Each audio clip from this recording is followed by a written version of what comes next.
बढ़ेंगे, बात करेंगे क्विक रिवीजन कल के पढ़े गए करंट अफेयर के प्रश्नों का। पहला प्रश्न है कि किसने virtual global investor round table को संबोधित किया है? तो ये नरेंद्र मोदी, भारत के प्रधानमंत्री जी के द्वारा। दूसरा प्रश्न, विश्व सुनामी जागरूकता दिवस कब मनाया जाता है? तो 5 नवंबर को। तीसरा प्रश्न है कि डीआरडीओ ने ओडिशा में किस रॉकेट का सफल परीक्षण किया है? तो ये पिनाका MK1 है। और चौथा प्रश्न है कि भारत और किस देश के बीच स्वास्थ्य और दवा के क्षेत्र में समझौता ज्ञापन को कैबिनेट ने मंजूरी दी है? तो ये इजराइल ने दी है। पांचवा प्रश्न है कि किस देश के राष्ट्रपति जॉन मुगुफुली चुनाव में जीते हैं? ये तंजानिया के राष्ट्रपति हैं। छठवां प्रश्न है कि संयुक्त राष्ट्र ने परमाणु निरस्त्रीकरण पर भारत के कितने प्रस्तावों को अपनाया है? तो 2 प्रस्तावों को अपनाया है। सातवां प्रश्न है कि विश्व वन्य जीव कोष के सर्वेक्षण अनुसार 2050 तक पानी की कमी से जूझने वाले भारत के 30 शहरों में सबसे ऊपर कौन सा शहर है?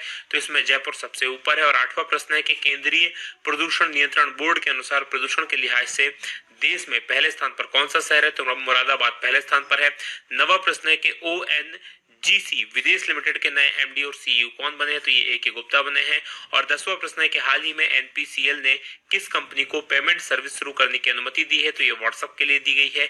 और 11वां प्रश्न है कि केंद्रीय मंत्री प्रहलाद सिंह पटेल ने प्रसाद योजना के तहत किस राज्य के गुरुवायूर में पर्यटक सुविधा केंद्र का उद्घाटन किया है? तो ये केरल में किया है। और 12वां प्रश्न है कि निम्न में से किन राज्य सरकारों ने पटाखों की बिक्री पर रोक लगाई है? तो ये मध्य प्रदेश, उड़ीसा, बंगाल, इसके पश्चिम बंगाल, इसके अलावा दिल्ली और कर्नाटक ने भी रोक लगा दी है। 13वां प्रश्न है कि किस राज्य में प्राइवेट नौकरियों में स्थानीय लोगों को 75% आरक्षण के लिए विधानसभा में विधेयक पारित किया गया है? तो ये हरियाणा में पारित हुआ है। और 14वां प्रश्न है कि हाल ही में किस बॉलीवुड अभिनेता का निधन हो गया है? तो उनका नाम था फराज खान। और 15वां प्रश्न है कि किस देश के क्रिकेटर मार्लोन सैमुअल्स ने क्रिकेट के सभी प्रारूपों से संन्यास ले लिया है? और ये वेस्ट इंडीज के हैं। ये थे हमारे कल के पढ़े गए करंट अफेयर के प्रश्नों का क्विक रिवीजन। आगे बढ़ेंगे, आज के प्रश्नों की बात करेंगे। और आज के करंट अफेयर का पहला प्रश्न है कि पहला भारत नॉर्डिक बाल्टिक कॉन्क्लेव कब आयोजित किया गया? और इसका जो आयोजन हुआ वो 5 नवंबर 2020 को हुआ, यानी कि बी ऑप्शन प्रश्न का सही उत्तर है। डिटेल लिख लीजिए क्या है। तो 5 नवंबर 2020 को पहला भारत नॉर्डिक बाल्टिक कॉन्क्लेव ये वर्चुअली आयोजित हुआ। अब ये नॉर्डिक बाल्टिक कॉन्क्लेव क्या है? तो इस कॉन्क्लेव को पहले तो जानिए किसने आयोजित किया। तो इसका आयोजन हुआ संयुक्त रूप से विदेश मंत्रालय, जिसके मंत्री S जयशंकर हैं, और भारतीय उद्योग परिसंघ इसके द्वारा CII इसके द्वारा इसका आयोजन किया गया। नॉर्डिक बाल्टिक 8 के अंदर 8 देश शामिल हैं। कौन कौन से देश शामिल हैं? ये शामिल है Estonia, Denmark, Finland, Latvia, Iceland, Norway, Lithuania और स्वीडन। जबकि बाल्टिक देश कौन कौन से कहलाते हैं? इनमें से जो बाल्टिक देश कहलाते हैं तो लातविया, लिथुआनिया और एस्टोनिया, ये 3 देश बाल्टिक देश कहलाते हैं। फिर नॉर्डिक देश हैं, और इस प्रकार से बाल्टिक नॉर्डिक 8 बनते हैं ये कुल मिलाकर। और इसके अलावा अगर आपसे नॉर्डिक देश पूछे जाएं तो वो है नॉर्वे, डेनमार्क, फिनलैंड, स्वीडन और आइसलैंड, यानी कि ये 5 देश जो हैं ये कहलाते हैं नॉर्डिक देश। और ये 3 देश हैं लातविया, लिथुआनिया और एस्टोनिया, ये जो 3 देश हैं ये कहलाते हैं बाल्टिक देश। मैप में मैं आपको ये सारे देश दिखा देता हूं। पहले जैसा कि आप स्क्रीन पर देख पा रहे हैं, ये हमारा भारत है और हमारे भारत से आपको नॉर्डिक बाल्टिक कंट्रीज जाना है तो ये सारी के सारी यूरोपियन कंट्रीज हैं। नॉर्डिक बाल्टिक कंट्रीज आप देखेंगे तो यूरोपियन कंट्रीज हैं। कौन कौन सी है ये कंट्रीज? पहले मैं आपको बाल्टिक कंट्रीज दिखा देता हूं। तो यहाँ पर आप देख पा रहे हैं ये बाल्टिक सागर है, ये वाला जो हिस्सा है ये बाल्टिक सागर है। और बाल्टिक सागर के पास में देखेंगे तो ये एस्टोनिया है, ये लातविया है और ये लिथुआनिया है। ये तीनों कंट्रीज कौन सी हैं? ये तीनों बाल्टिक कंट्रीज कहलाती हैं क्योंकि बाल्टिक सागर के पास में है। अब बात करें नॉर्डिक कंट्रीज की तो ऊपर देखेंगे ये फिनलैंड है, ये स्वीडन है, ये नॉर्वे है, ये डेनमार्क है और इसके ऊपर देखेंगे ये जो दिखाई दे रहा है आपको ये आइसलैंड है।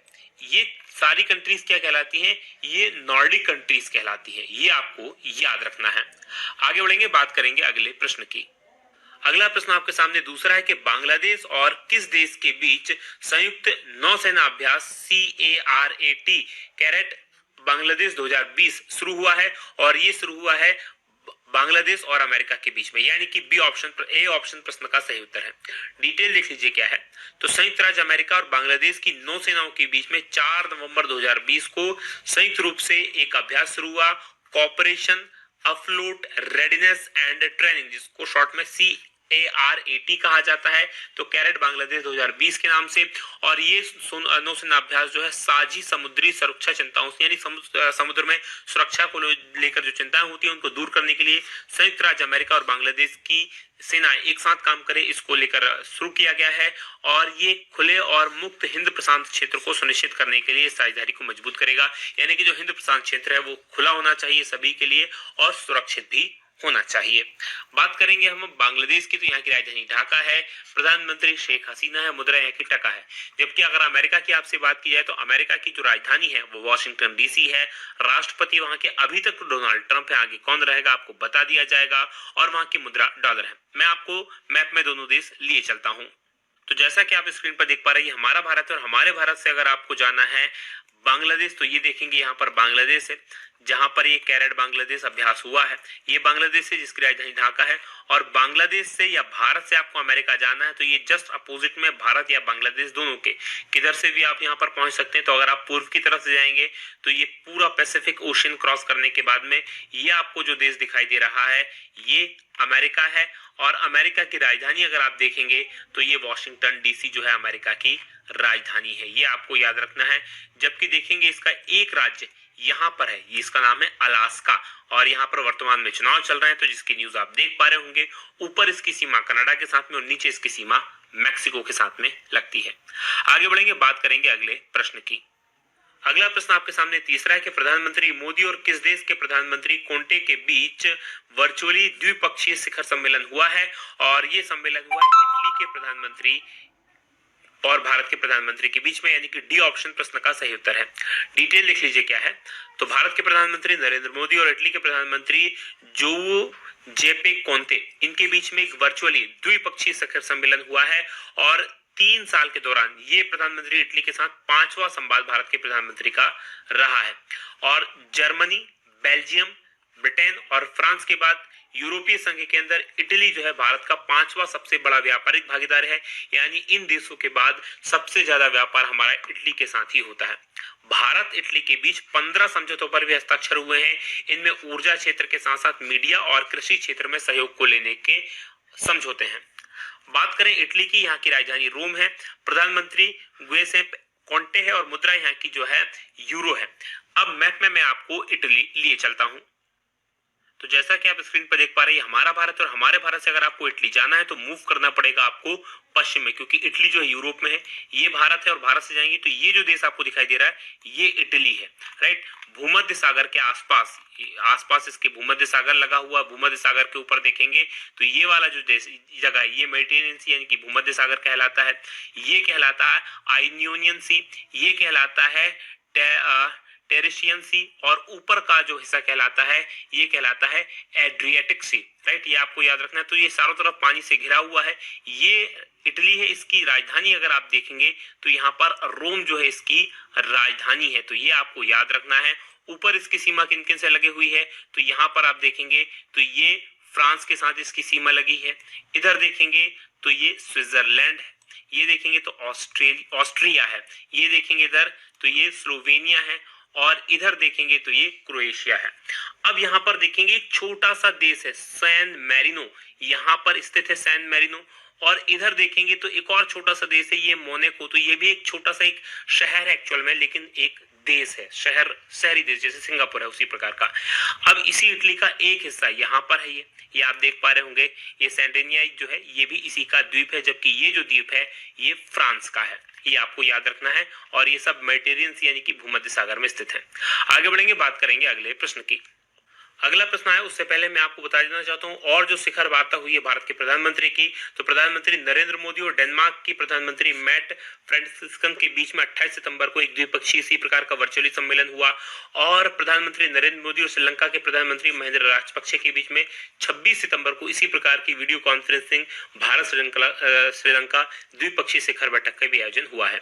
बात करेंगे चौथे प्रश्न की कि सेना प्रमुख जनरल MN नरवाणे, ये किस देश की सेना के जनरल की मानद उपाधि से सम्मानित इनको किया गया है, तो इनको नेपाल की सेना के जनरल की मानद उपाधि से सम्मानित किया गया है, यानी कि सी ऑप्शन प्रश्न का सही उत्तर है।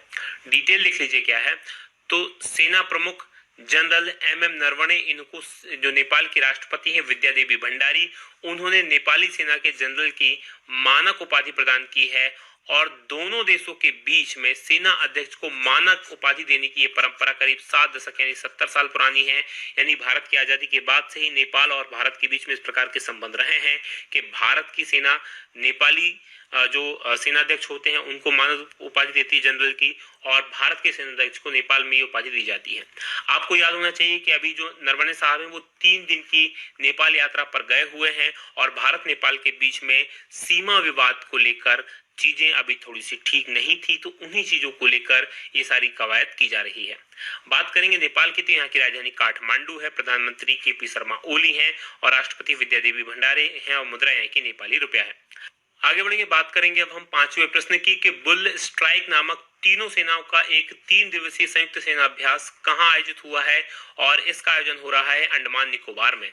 यानी कि ए ऑप्शन प्रश्न का सही उत्तर है। डिटेल लिख लीजिए क्या है, तो अंडमान निकोबार कमान ANC, इसने टेरासा द्वीप है अंडमान के अंदर में, आगे आपको मैप में बताऊंगा भी। यहाँ पर स्थित एक बुल स्ट्राइक नाम का 3 दिवसीय संयुक्त सेना अभ्यास का आयोजन किया है और इसमें ANC के 3 सेवा घटकों यानी भारतीय सेना के पैरासूट ब्रिगेड, मार्कोस यानी कि मरीन कमांडो फोर्स और विशेष बलों के अधिकारियों की भागीदारी हुई है।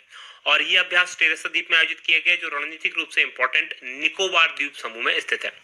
अब देखेंगे यहाँ पर ये कहाँ है एक्चुअल में देश, ये आपको दिखाई दे रही पूरे विश्व में आप देखेंगे तो ये भारत है। भारत का ये वाला हिस्सा यहाँ पर क्या है, ये अंडमान निकोबार है। भारत के ये वाले हिस्से में ये दिखाई दे रहा है आपको, ये अंडमान निकोबार है। नीचे की तरफ आप देखेंगे तो इंडोनेशिया के पास में ये है, जबकि इस तरफ अगर आपको दिखाई देगा तो ये जो जगह है ये म्यांमार के पास में है, राइट। अब देखेंगे ये भारत के अंडमान और निकोबार आइलैंड्स हैं, 2 आइलैंड्स हैं एक्चुअल में। ये 10 डिग्री चैनल है जो इन दोनों को अलग करता है। ऊपर देखेंगे तो ये अंडमान है, नीचे की तरफ देखेंगे तो निकोबार द्वीप समूह है। ऊपर अंडमान में north Andaman, middle Andaman, lower Andaman है और लिटिल अंडमान है। ये अंडमान द्वीप में और छोटे छोटे से द्वीप हैं। यहाँ पर देखेंगे तो ये लोअर अंडमान में यहाँ की राजधानी पोर्ट ब्लेयर जो है वो अंडमान द्वीप में लोअर अंडमान में है। जबकि नीचे की तरफ देखेंगे तो ये कार निकोबार है, इसका नाम कार निकोबार है। ये टेरेसा है, ये बोमपाका है, ये नौकोरवी है, यहाँ पर आप देख पा रहे होंगे। ये नीचे की तरफ देखेंगे तो ग्रेट निकोबार है, ये लिटिल निकोबार है, ये कचाल है। तो यहाँ पर छोटे छोटे द्वीपों के अलग अलग नाम है। इनमें से ये जो टेरेसा द्वीप है यहाँ के पास में ये जो सेनाभ्यास हुआ है ये हुआ है, और इन द्वीपों के नाम आपको याद रखने हैं, आपसे पूछे जा सकते हैं। बात करेंगे 6वें प्रश्न की कि पेरिस जलवायु समझौते से आधिकारिक रूप से कौन सा देश बाहर हो गया है, तो आधिकारिक रूप से इससे अमेरिका बाहर हो गया है। यानी कि सी ऑप्शन प्रश्न का सही उत्तर है। सी ऑप्शन, ये डी ऑप्शन पर गलत जगह टिक हो गया, यहाँ पर सी ऑप्शन सही है। डिटेल लिख लीजिए क्या है, तो संयुक्त राज्य अमेरिका 4 नवंबर 2020 को आधिकारिक रूप से पेरिस जलवायु समझौते से अब बाहर हो गया है, और अमेरिका 2015 में इसमें शामिल हुआ था। उसके बाद औपचारिक रूप से इस समझौते से बाहर होने वाला एकमात्र देश बना है। और 1 साल पहले यानी कि 4 नवंबर 2019 को अमेरिका ने इसकी घोषणा की थी, और इस समझौते से बाहर निकलने के लिए 1 साल का समय चाहिए होता है। तो इसके बाद 4 नवंबर 2020 को अमेरिका इससे बाहर हो गया है। दिसंबर 2015 में 195 देशों ने पेरिस, फ्रांस, जो कि फ्रांस की राजधानी है, वहां पर UNFCCC इन दलों के 21वें सम्मेलन हुआ था, और इसमें कार्बन उत्सर्जन को कम करने के लिए और इसके लिए और तेज कार्यवाही की जाए, ग्लोबल वार्मिंग की जो समस्या है इससे निपटने के लिए पेरिस जलवायु समझौते को अपनाया था, और अमेरिका ने खुद को इससे अलग कर लिया है। बात करेंगे 7वें प्रश्न की कि सिस्का ग्रुप ने किसको अपना ब्रांड एम्बेसडर बनाया है, और नया ब्रांड एम्बेसडर बनाया है राजकुमार राव को। यानी कि बी ऑप्शन प्रश्न का सही उत्तर है। डिटेल लिख लीजिए क्या है, तो सिस्का ग्रुप ने अभिनेता राजकुमार राव को अपना ब्रांड एम्बेसडर बनाया है, और ये LED और फेन सेगमेंट में सिस्का उत्पादों की सेल बढ़ाने के लिए कंपनी का प्रचार करेंगे, जो कि हर ब्रांड एम्बेसडर करता है। इसके लिए एक नया विज्ञापन चलाया जाएगा। बात करेंगे पिछले करंट अफेयर की, जो और दूसरे ब्रांड एम्बेसडर बनाए गए हैं, जैसे पार्ले एग्रो ने प्रियंका चोपड़ा जोनास को अपना नया ब्रांड एम्बेसडर बनाया है। बी करके उनका एक नया एपी फिज जैसा वी फिज करके एक नया प्रोडक्ट आया है उसके लिए। इसके अलावा आमिर खान को वेदांतु ने ब्रांड एम्बेसडर बनाया है। आमिर खान को ही सीएट ने ब्रांड एम्बेसडर बनाया है। इसके अलावा एसर इंडिया ने सोनू सूद, एसर क्या है, ये कंप्यूटर वाली कंपनी, लैपटॉप वगैरह बनाती है, इसने सोनू सूद को ब्रांड एम्बेसडर बनाया है। आकाश एजुकेशनल ने क्रिकेटर युवराज सिंह को अपना ब्रांड एम्बेसडर बनाया है और बजाज अलियांस ने आयुष्मान खुराना को ब्रांड एम्बेसडर बनाया है। बात करेंगे 8वें प्रश्न की कि नमामि गंगे परियोजना का ब्रांड एम्बेसडर कौन सा कार्टून कॉमिक कैरेक्टर बना है, और ये है चाचा चौधरी, यानी कि ए ऑप्शन प्रश्न का सही उत्तर है। डिटेल लिख लीजिए क्या है, तो प्रतिष्ठित भारतीय कॉमिक्स हीरो चाचा चौधरी ये जो है नमामि गंगे कार्यक्रम के ब्रांड एम्बेसडर बने हैं। और नमामि गंगे कार्यक्रम केंद्र सरकार की योजना है जिसे 2014 में शुरू किया गया था, और इस परियोजना के तहत जो राष्ट्रीय नदी है गंगा, इसका प्रदूषण संरक्षण और कायाकल्प करने के उद्देश्य से शुरू की गई थी, यानी कि इसमें प्रदूषण कम किया जाए, इसको संरक्षित किया जाए, इसको चेंज किया जाए। बात करेंगे 9वें प्रश्न की कि कहाँ स्थित ग्रेट बैरियर रीफ में 500 मीटर लंबा एक कोरल रीफ खोजा गया है, और ये ग्रेट बैरियर रीफ जो है ऑस्ट्रेलिया के पूर्वी तट पर स्थित है, यानी कि सी ऑप्शन प्रश्न का सही उत्तर है। डिटेल लिख लीजिए क्या है, तो वैज्ञानिकों ने ऑस्ट्रेलिया के ग्रेट बैरियर रीफ में एक बड़े पैमाने पर अलग कोरल रीफ की खोज की, यानी कि ग्रेट बैरियर रीफ से लगे हुए हिस्से में ये खोज की गई है, और इसका आधार यानी कि समुद्र में इसका आधार करीब 1.5 किलोमीटर चौड़ा है, और रीफ का केवल 40 मीटर हिस्सा ही समुद्र की सतह के नीचे है। इस रीफ की खोज जो है स्मिथ ओशन इंस्टीट्यूट के ऑस्ट्रेलियाई वैज्ञानिकों के द्वारा की गई है। अब इस मैप में देखेंगे कि ग्रेट बैरियर रीफ एक्चुअल में है क्या। ये ऑस्ट्रेलिया है, यहाँ पर इसकी राजधानी कैनबरा, ये आपको याद रखना है। इस तरफ पैसिफिक ओशियन है, इस तरफ देखेंगे तो इंडियन ओशियन है। तो ग्रेट बैरियर रीफ जो है वो इंडियन ओशियन में, पैसिफिक ओशियन में है, और किस तरफ है, ऑस्ट्रेलिया के ये हिस्सा कौन सा है, पूर्वी। जब भी कोई मैप देखें तो याद रखें ऊपर नॉर्थ होता है, नीचे साउथ होता है, इस तरफ देखेंगे तो ईस्ट होगा, और इस तरफ इस तरफ देखेंगे तो ईस्ट होगा, और इस तरफ देखेंगे तो वेस्ट होगा, यानी कि ये पश्चिम है और ये पूर्वी है। तो यहाँ पर स्थित है ऑस्ट्रेलिया की ग्रेट बैरियर रीफ। क्या होती हैं ये, समुद्र के अंदर मूंगा की चट्टानें होती हैं। मूंगा एक प्रकार का कोरल इंग्लिश में कहा जाता है, एक प्रकार के जीव होते हैं, और ये जब मृत होते जाते हैं तो अपने शरीर का जो इनका कैल्शियम का ढांचा होता है उससे चट्टानें बनती है, उनको मूंगा की चट्टानें कहते हैं, ये आपको याद रखना है। बात करेंगे 10वें प्रश्न की कि हॉकी इंडिया के नए अध्यक्ष कौन बने हैं, तो हॉकी इंडिया के नए अध्यक्ष बने हैं ज्ञानेंद्रो निंगोम्बम, ये आपको याद रखना है, यानी कि डी ऑप्शन प्रश्न का सही उत्तर है। डिटेल लिख लीजिए क्या है, तो मणिपुर के रहने वाले हैं ज्ञानेंद्रो निंगोम्बम, ये निर्विरोध रूप से हॉकी इंडिया के नए अध्यक्ष चुने गए हैं, और हॉकी इंडिया का अध्यक्ष चुने जाने वाले पूर्वोत्तर के पहले व्यक्ति बन गए हैं पूर्वोत्तर राज्यों से। उन्हें इस पद पर 2 वर्ष के लिए चुना गया है, और इससे पहले जो अध्यक्ष थे मोहम्मद मुश्ताक अहमद, इनको निर्विरोध रूप से वरिष्ठ उपाध्यक्ष चुना गया है। ये था हमारा करंट अफेयर। उससे आगे बढ़े, बात करें पिछले करंट अफेयर में मैंने आपको बताया था कि हैंडबॉल फेडरेशन के नए अध्यक्ष चुने हैं तेलंगाना के जगमोहन राव, और ओलंपियन रहे हैं आदिल जे सुमेरीवाला, इनको तीसरी बार भारतीय एथलेटिक्स महासंघ का अध्यक्ष चुना गया है। इसके अलावा अंतरराष्ट्रीय भारोत्तोलन महासंघ ने माइकल ईरानी को अपना अंतरिम अध्यक्ष बनाया है। ये हमारा आज का वीडियो था। बात करेंगे अब हम कल के सवाल की। कल मैंने आपसे प्रश्न पूछा था कि भारतीय बैंक संघ यानी आईबीए के नए चेयरमैन कौन बने हैं, और ये बने हैं राज किरण राय, यानी कि बी ऑप्शन प्रश्न का सही उत्तर है। आप में से काफी सारे लोगों ने इस प्रश्न का सही उत्तर दिया है, और आज के प्रश्न का सही उत्तर देना मत भूलिएगा। आज का हमारा प्रश्न है कि किस राज्य स्थित हिमालय की लाहौल घाटी में हींग की खेती शुरू की गई है, तो कमेंट करके बताइएगा कि लाहौल घाटी किस राज्य में स्थित है। ये वीडियो कैसा लगा बताना मत भूलिएगा। आज की बात करेंगे यही समाप्त। आप लोगों का बहुत बहुत धन्यवाद।